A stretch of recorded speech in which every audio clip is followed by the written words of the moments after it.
Bonjour à tous et bienvenue sur Mosaïque Cristal. Coup d'envoi pour Rexsolar qui a fait sa première conférence de presse ce matin en visio. Vous en verrez des extraits dans cette émission. La concertation publique commence lundi. Le projet d'implantation d'une usine de panneaux photovoltaïques à Humbar prévoit à terme la création de 2500 emplois, y compris dans un centre de recherche et développement. On y revient largement dans cette émission. Et pour évoquer aussi les autres sujets qui font l'actu du jour, voici le Flash Info.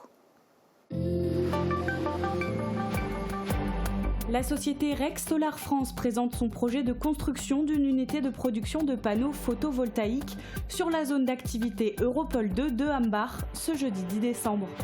Les détails du projet et les modalités de la concertation préalable, qui aura lieu du 14 décembre au 8 février 2021, sont dévoilés pour la première fois. Après 5 mois de travaux de construction, le nouveau magasin Lidl de Rohrbach-les-Bitches a ouvert ses portes ce mercredi 9 décembre à 8h30 pour la première fois. Les 21 salariés de l'enseigne ont accueilli les premiers clients qui sont venus en nombre avec une aide d'honneur et des applaudissements. Les contrôles effectués par la commission de sécurité d'arrondissement avant toute ouverture d'un établissement recevant du public sont obligatoires. Les membres vérifient les moindres détails de l'installation et s'assurent du respect des normes de sécurité et d'accessibilité. Un nouveau giratoire est en cours d'installation au carrefour de la Grand-Rue et de la rue de Sarreguemines à Lemberg. Il est mis en place pour ralentir la circulation et sécuriser le carrefour qui voit passer 5000 véhicules, dont 200 poids lourds au quotidien. Les enrobés seront posés le 16 décembre et les finitions des abords sont prévues début 2021. Les travaux engagés au Cinéma Forum de Sarreguemines avancent. La 9e salle prend forme, les enceintes et l'écran ont été installés. Elle bénéficiera d'une innovation majeure. La projection se fera avec une source laser qui permettra une plus grande netteté et colorimétrie de l'image et le son sera immersif. Plus d'1 milliard d'euros d'investissement, plus de 2500 emplois créés. Si Rexsolar s'implante à Humbar sur le site de l'Europol et si son développement est conforme à ses attentes, l'impact de cette installation serait considérable. Pour le moment, nous en sommes qu'à une phase de présentation. Première étape aujourd'hui avec une conférence de presse qui s'est déroulée en visioconférence. Crise du coronavirus oblige. Je vous propose d'en écouter quelques extraits. Le projet dont on veut parler aujourd'hui est un projet d'une ampleur inédite en Europe. En effet, il n'y a pas une usine photovoltaïque en Europe de la taille que nous voudrions construire en France à Sarreguemines-Hambach. Nous sommes une agglomération qui mettons le développement économique au cœur de notre action. C'est une priorité pour nous. Nous sommes très intéressés par ce projet qui va de façon très schématique, au bout de la deuxième phase, doubler pratiquement le nombre d'emplois sur la zone d'activité. En plus, ça nous amènerait une certaine diversité dans notre activité économique que nous cherchons depuis un bout de temps, puisque à 70% nous sommes orientés sur l'automobile. Nous avons Compte tenu de l'ampleur du projet, une concertation préalable va se dérouler du 14 décembre au 8 février. Elle se fera sous l'égide de la Commission nationale du débat public qui a nommé pour cela 2 garants. Leur rôle sera de veiller à la transparence de l'information, à l'équivalence du traitement des différents contributeurs, de veiller aussi à l'argumentation des observations et des contributions, de garantir le processus de participation du public, le tout en totale neutralité et indépendance pour permettre d'avoir une connaissance du projet la plus riche et satisfaisante possible.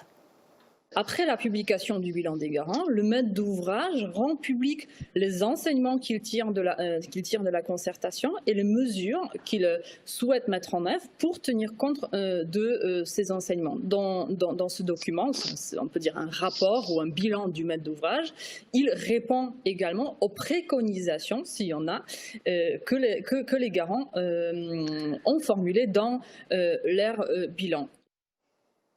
Et je vous propose maintenant en exclusivité l'interview du directeur général de Rexsolar. Pour des raisons techniques, c'est une interview qui a été enregistrée par téléphone. Jamil Sever, bonjour et merci de nous accorder cette interview. Alors, vous vous en doutez sans doute, mais à Humbar, vous êtes attendu comme le Messie. Mais vous, de votre côté, Qu'est-ce qui vous intéresse sur ce site? Qu'est-ce qui vous donne envie de vous installer sur l'Europole? Quels sont les atouts de ce site? Alors, tout d'abord, nous sommes un fabricant de panneaux photovoltaïques. Nous avons une usine à Singapour et la construction d'une nouvelle usine à Hambach va permettre à notre société d'assurer la croissance de la production de panneaux voltaïques. Et cela va aussi nous permettre de nous rapprocher du marché européen, qui est un marché en plein essor et une région très très importante pour nous parce que notre société a bien ses origines en Europe. Est-ce qu'il y a malgré tout encore d'autres sites qui sont à l'étude, qui seraient en concurrence du coup en Europe ou ailleurs dans le monde? Écoutez, à ce jour, le site de Hambach est la solution privilégiée par notre groupe. C'est la solution sur laquelle on travaille le plus sérieusement. Et il y a des alternatives comme l'extension de l'usine existante à Singapour ou une implantation ailleurs dans le monde. Mais je tiens encore une fois à préciser que le projet français est notre premier choix. Alors vous parlez de choix, de sites privilégiés, mais la décision de s'implanter à Hambach sera prise quand? Quelles sont finalement les étapes dans ce processus de décision? Alors, nous travaillons dans l'objectif de prendre une décision d'ici la mi-mars. Il reste un certain nombre d'étapes à franchir. Ce sont des étapes réglementaires ou stratégiques. Pour la concertation qui est en train de se passer ou qui va se passer très très bientôt, on va d'abord devoir passer cette étape et ensuite on va se lancer dans les étapes ultérieures comme l'enquête publique ou la délivrance du permis et on espère aboutir à une décision de la part de notre board vers mi-mars et débuter la construction de l'usine d'ici juin-juillet au plus tard. Qu'est-ce que vous attendez de finalement cette concertation publique? Écoutez, cette démarche, elle s'inscrit dans le cadre réglementaire français. Nous ne connaissions pas très bien cette démarche, mais elle va nous permettre d'expliquer le projet et d'avoir le public qui va mieux comprendre ce projet. Malgré le contexte sanitaire difficile, nous espérons que la population et les acteurs du territoire vont se saisir pleinement des outils du débat et qu'on va pouvoir quand même mener à bien cette concertation sans grande difficulté. Alors justement, je voudrais que vous nous en parliez un peu plus en détail de ce projet. Quelles sont les spécificités de cette usine en termes de taille, d'innovation, de logistique? Écoutez, ce projet est inédit par sa taille en France et en Europe. Pour l'instant, il y a 2 phases de construction qui sont prévues. Une première phase prévue pour 2022 avec une capacité de production annuelle de 4,5 millions de panneaux solaires, soit à peu près 2 gigawatts crête par an. Une deuxième phase qui va doubler cette capacité est prévue pour 2025. L'investissement total de ce projet pour la première phase est à peu près de 700 millions d'euros, 680 millions d'euros exactement, plus d'1 milliard au bout des 2 phases. Et au niveau emploi, nous prévoyons des emplois de 1500 pour la première phase et 2500 pour la deuxième phase. C'est énorme et c'est bien pour ça que vous êtes attendu comme le Messie ici et que tout le territoire espère que vous allez choisir Hambach et que vous viendrez ici. En tout cas, merci beaucoup pour ces précisions et on va évidemment suivre ce projet de près. Et puisqu'on parle de panneaux photovoltaïques, eh bien, il y en a 300 mètres carrés sur le toit du nouveau Lidl qui vient d'ouvrir à Rohrbach-les-Bitches. Les clients étaient nombreux au rendez-vous hier matin. Ils ont pu découvrir un magasin flambant neuf. Dans ses aménagements et équipements, le groupe se tourne de plus en plus vers l'écologie et l'économie d'énergie. Reportage de Thibaut Desmerlet. 8h30, l'équipe du Lidl de Rohrbach se prépare pour la grande ouverture. Face à eux, les clients venus de bonne heure pour faire leurs courses. Ils sont les premiers à mettre le pied dans leur tout nouveau magasin.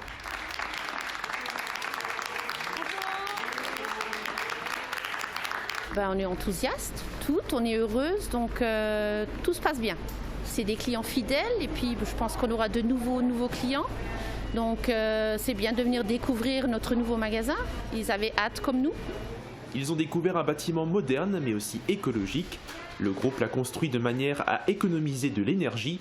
La grande baie vitrée laisse entrer une grande quantité de lumière et permet donc de capter la chaleur. Les murs sont formés d'une couche d'isolant placée entre 2 couches de béton, de quoi éviter les déperditions de chaleur. En plus, la construction doit respecter des normes. On est sur un magasin qui est au-dessus des normes légales sur la réglementation thermique 2012. On a à peu près une amélioration de 20% par rapport à cette réglementation. Qui dit écologie dit énergie renouvelable. Sur la toiture, 300 mètres carrés de panneaux photovoltaïques alimentent directement le magasin. Ils lui fournissent 20% de sa consommation par beau temps. De l'électricité, il y en a aussi sur le parking. Une borne de rechargement pour véhicules électriques gratuite est disponible. Ces aménagements sont devenus une habitude. C'est une volonté systématique de notre groupe, c'est-à-dire que sur tous les projets que vous voyez et que vous verrez se déployer, on aura des bornes de recharge électrique, on aura des panneaux photovoltaïques. Il faut savoir que les bornes de recharge électrique, elles sont sur nos magasins depuis 2015. Le contexte sanitaire a aussi imposé quelques équipements supplémentaires. Outre les gestes barrières, les caisses ont été automatiquement protégées par du plexiglas. Le nombre de clients est aussi régulé. Une fois les 120 personnes atteintes, le feu passe au rouge. Cela n'a pas été le cas ce mercredi matin. Avant d'ouvrir ses portes, un ERP, établissement recevant du public, doit d'abord se conformer à un règlement et obtenir l'aval d'une commission de sécurité. Qu'est-ce que c'est? Qui s'en occupe? Quels critères sont importants? On vous explique tout. Ce n'est pas une visite de courtoisie, mais bien un contrôle obligatoire. Ces personnes font partie d'une commission de sécurité d'arrondissement. Elle est composée de plusieurs instances, comme la sous-préfecture, les pompiers ou encore le maire. Concrètement, pour autoriser l'ouverture d'un établissement recevant du public, les membres vont scruter chaque recoin pour vérifier le respect des normes d'accessibilité et de sécurité. Nous allons regarder si, d'une manière générale, la sécurité des personnes est assurée en cas d'incendie. On va essayer de voir si, en cas de mouvement de panique ou en cas d'évacuation rapide, tout est mis en œuvre pour que cette évacuation se passe bien et que les services de secours puissent intervenir de manière optimale. Il faut donc analyser la fermeture des portes coupe-feu pour éviter la propagation d'un incendie, tester le désenfumage et tout ce qui a trait à l'évacuation du public, comme la distance entre les rayons. Mais c'est aussi prêter attention à la mise en place de plans d'évacuation, de robinets d'incendie armés ou encore d'un éclairage de sécurité. Sous coupure électrique, on va tester l'ouverture de la porte sur une énergie intrinsèque, l'éclairage de sécurité et le fonctionnement de l'alarme. Et à ce moment-là, il y a un éclairage de secours qui se met en place pour que les gens, dans le noir, puissent retrouver leur chemin et évacuer sur l'extérieur. Donc c'est ces petits panneaux verts qu'on voit disposés un peu partout dans les magasins sur lesquels on ne prête pas forcément une attention. Il y a ce qui est visible et ce qui ne l'est pas. Ces infimes détails qui peuvent avoir en cas d'incendie une très grande importance. Le détail, ça va être le bon fonctionnement du déclencheur autonome, par exemple, qu'on a testé et on a vu que la porte coupe-feu n'était pas fermée automatiquement parce qu'il y avait juste un petit gravillon au sol. Donc ça permet de lever le doute là et c'est pas forcément testé régulièrement tout au long de la vie du magasin. Une partie des contrôles a été effectuée en amont, lors de la phase de construction. Mais cette inspection reste décisive pour l'ouverture du magasin. Une fois la visite terminée, c'est le moment du débriefing pour prendre une décision. Ici, l'avis est favorable. À l'année, cette commission de sécurité d'arrondissement inspecte une 50aine d'établissements. Dans un instant, vous verrez que malgré le contexte sanitaire, il y a des solutions pour faire du sport. On regarde d'abord les prévisions météo pour demain. La météo vous est présentée par le Crédit Mutuel. Une banque qui appartient à ses clients, ça change tout. Protégez et mettez en lumière votre maison avec toutes les nuances de crépi proposées par Moderabitat.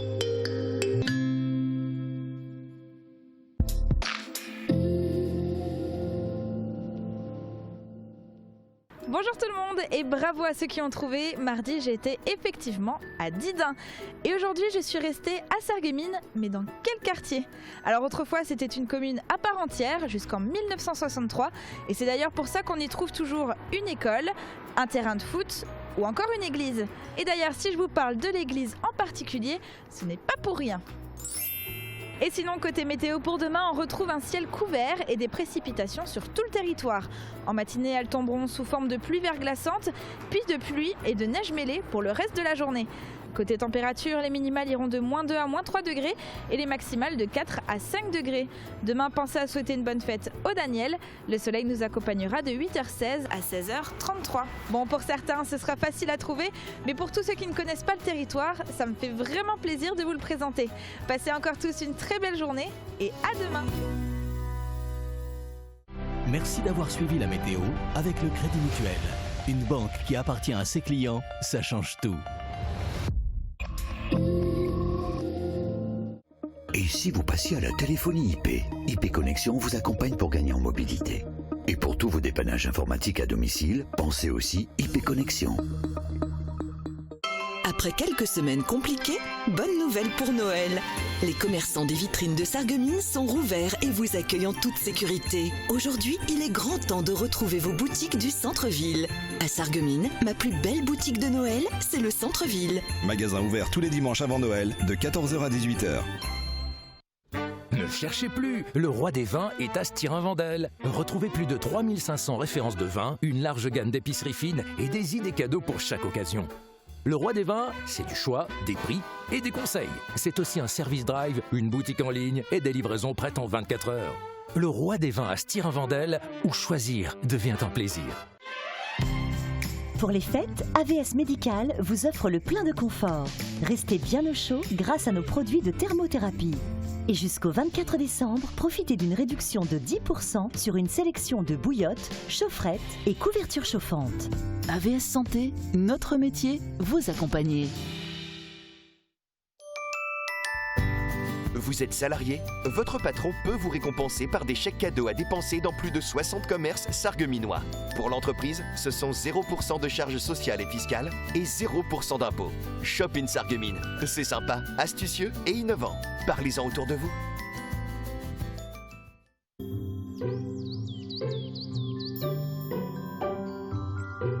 Faire briller les yeux des enfants au sentier des lanternes? Faire renaître l'histoire des boules de Noël par les maîtres verriers? Pour faire de chaque moment une fête. Chez nous, en Moselle, la magie de Noël est tout un art.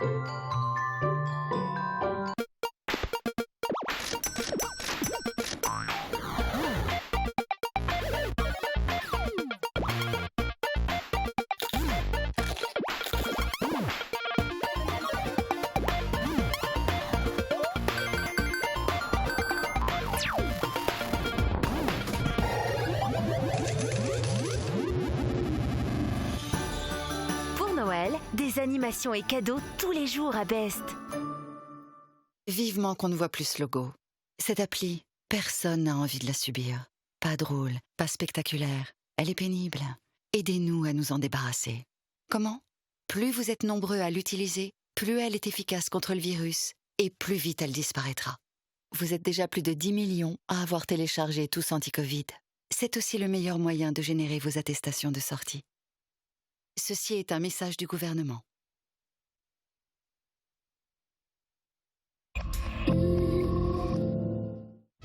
Pour les fêtes de fin d'année, la ville de Sarreguemines vous offre un programme culturel inédit. Du chant, du théâtre, du spectacle et même de la magie. Rendez-vous vendredi dès 12h en musique. Avec la compagnie C'est pas nous, Si on chantait et un conte de Noël raconté par Muriel Ruff. Un programme à découvrir chaque semaine sur Mosaïque Cristal et sur le site de la ville de Sarreguemines. Depuis plusieurs mois, nous vous montrons régulièrement l'évolution des travaux au Cinéma Forum à Sarreguemines. Une nouvelle phase vient d'être réalisée dans l'aménagement de la 9e salle. Reportage de Thomas Drouin. L'innovation majeure, c'est donc la projection avec une source laser, ce qui permet d'augmenter considérablement la netteté et la colorimétrie de l'image. Et au niveau du son, on aura un son immersif. Donc ce sera la première salle du complexe à avoir ce type de son. C'est ainsi que Jean-Marc Carpels nous présentait dès le premier reportage diffusé sur Mosaïque concernant ce projet, les technologies qui prendraient place dans la nouvelle salle des cinémas Forum. Ces dernières semaines les ont vues être mises en place. C'est l'entreprise ADDE basée à Villeurbanne dans l'agglomération lyonnaise et spécialisée dans l'intégration audiovisuelle qui s'est chargée de l'installation. Tout d'abord, les les enceintes situées à l'arrière de l'écran, elles font partie d'un ensemble permettant un son haute fidélité, du très grave au très aigu. Il permettra basiquement la diffusion de films en 7 points, mais aussi de films dits immersifs, permettant au son de tournoyer autour du spectateur. Ensuite, c'est la toile de l'écran qui a été mise en place. Elle est à associer au projecteur de la salle qui utilisera un laser comme source lumineuse, une technologie qui permet beaucoup plus de puissance lumineuse et un ratio de contraste plus important. Les travaux se poursuivent dans la nouvelle salle où il faut encore installer les sièges par exemple, ainsi que dans le reste du cinéma et notamment des travaux de peinture et de réaménagement de l'accueil. De quoi dépayser un peu les habitués lorsque ceux-ci pourront reprendre les chemins des salles obscures. Et verdict ce soir concernant la date de réouverture des salles obscures. Le 15 décembre avait été annoncé. La date sera-t-elle maintenue ou reportée? Le Premier ministre Jean Castex doit trancher. En revanche, pas de changement à l'horizon du côté des salles de sport. Leur réouverture est pour le moment toujours prévue le 20 janvier 2021, si la situation sanitaire le permet. L'évolution de la crise n'est cependant pas favorable au déconfinement. Les sportifs doivent se débrouiller avec les moyens du bord, faire du sport à la maison ou profiter du grand air, mais dans la limite de 3 heures par jour. Il y a toutefois quelques exceptions à la règle. Marie-Morgane Lorenz et David Aurès l'ont constaté ce matin. Bonjour David, est-ce que tu peux nous en dire plus ? Salut Julia, oui, les sportifs, les éducateurs, les associations et les salles de sport font partie des plus mal lotis de ce confinement. Il y en a d'autres bien sûr, on pense souvent aux bars et aux restaurants. Aujourd'hui on va parler plutôt de sport. Comme tu l'as dit, il existe quelques exceptions. Tu peux toujours faire du sport si tu es sportif de haut niveau et que tu es inscrite sur les listes ministérielles. Je te rassure, c'est pas mon cas. Les scolaires sont également actifs, notamment à la piscine. Et tu peux aussi faire du sport si ton médecin le prescrit. Justement, c'est cette dernière option qui nous intéresse. Ce matin, nous étions au Best Body Sarreguemines Fitness, une salle fermée au public mais qui continue de recevoir des personnes sur prescription médicale. Je te propose qu'on regarde tout de suite le reportage. Aujourd'hui, on a rendez-vous au Best Body Sarreguemines Fitness. La salle est toujours fermée au public, confinement oblige. Si tout va bien, elle rouvrira ses portes le 20 janvier. On a vu un peu de lumière, donc même si elle est fermée, la salle est encore active. On va jeter un petit coup d'œil. Dans la salle, on peut voir que plusieurs personnes s'entraînent. Il s'agit surtout de séances spécialisées pour les personnes ayant une pathologie. Nous avons rencontré Joseph qui a subi un infarctus il y a 5 ans. J'ai suivi un programme pour arrêter de fumer, pour maigrir. Et après, on m'a dit qu'il faut que je reprenne du sport. Donc il y a 1 an et demi, je me suis donc inscrit à la salle. Et quand il y a eu le Covid, le médecin m'a dit il faut que vous continuez à faire le sport, je vais vous faire une ordonnance. Si vous avez un coaching, vous pouvez continuer. Donc voilà. Du sport sur ordonnance. Joseph vient ici 3 à 4 fois par semaine. Il s'entraîne pendant 45 minutes. Nous lui avons demandé ce qu'il pense de la fermeture des salles au public. C'est un peu dommage parce que bon, même quand on est ici, il n'y a pas 100 personnes. Il y a en général 10-15 personnes. On est quand même bien espacé. Donc je trouve que, après je ne sais pas comment c'est dans les grandes villes, mais c'est vrai que c'est stressant pour ceux qui pratiquent du sport, qui ne peuvent pas y aller, je pense.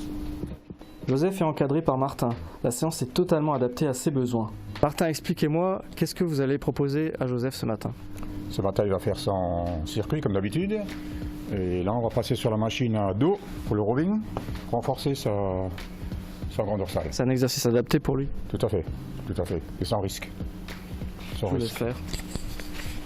Ces séances sont à la charge du patient, elles ne sont pas couvertes par l'assurance maladie.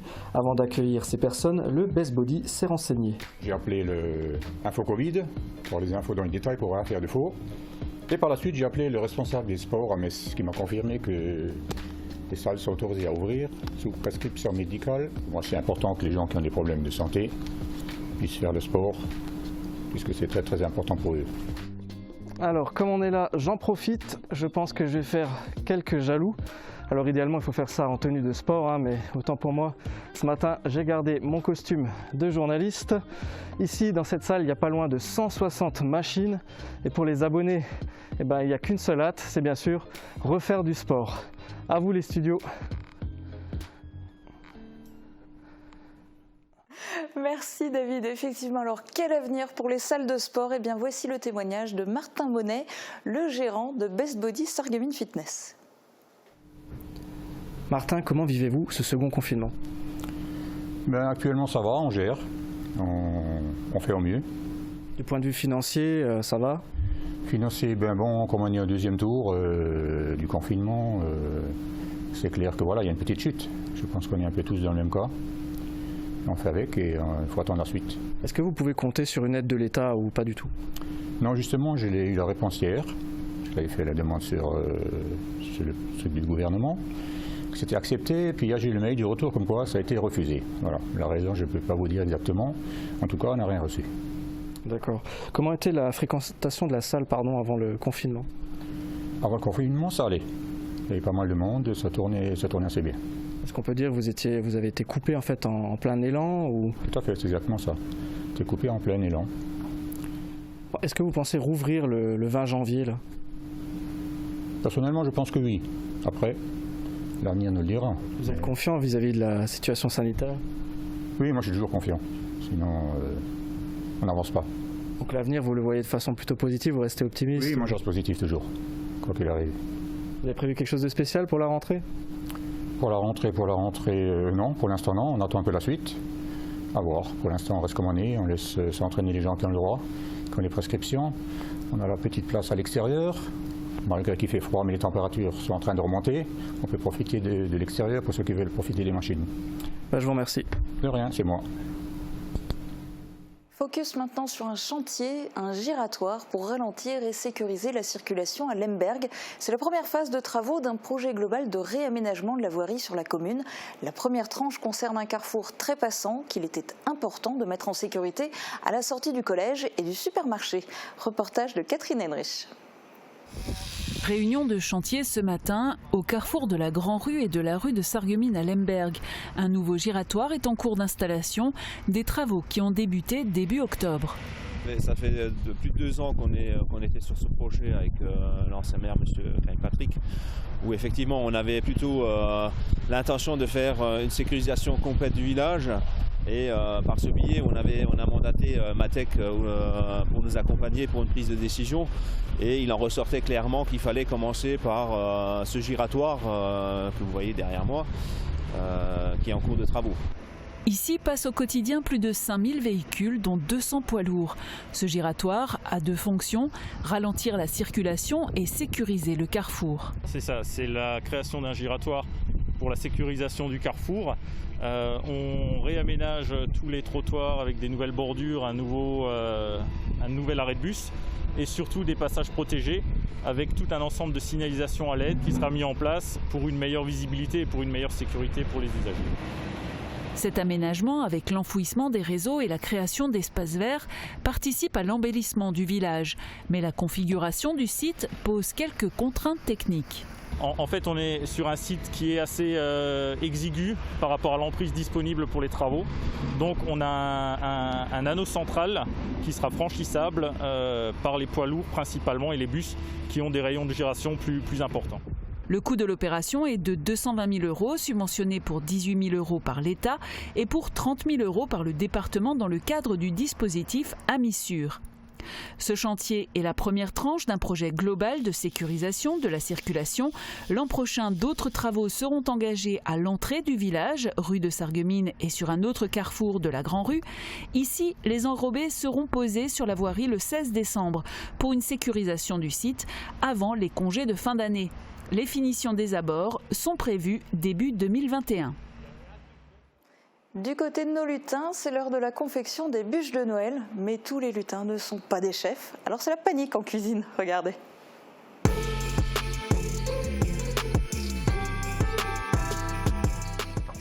Ok, alors là je mets la farine. Mais à quel moment je mets le sucre?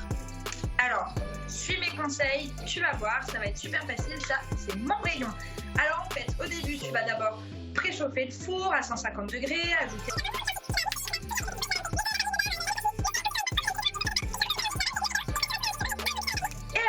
Tu mets dans le four. C'est simple, non? Oh là là, bah moi j'ai rien compris, je suis vraiment nulle en cuisine. Bon, ça va pas être de la tarte, hein. Ah oui, mais alors ça c'est normal puisqu'on fait une bûche. Bonne blague.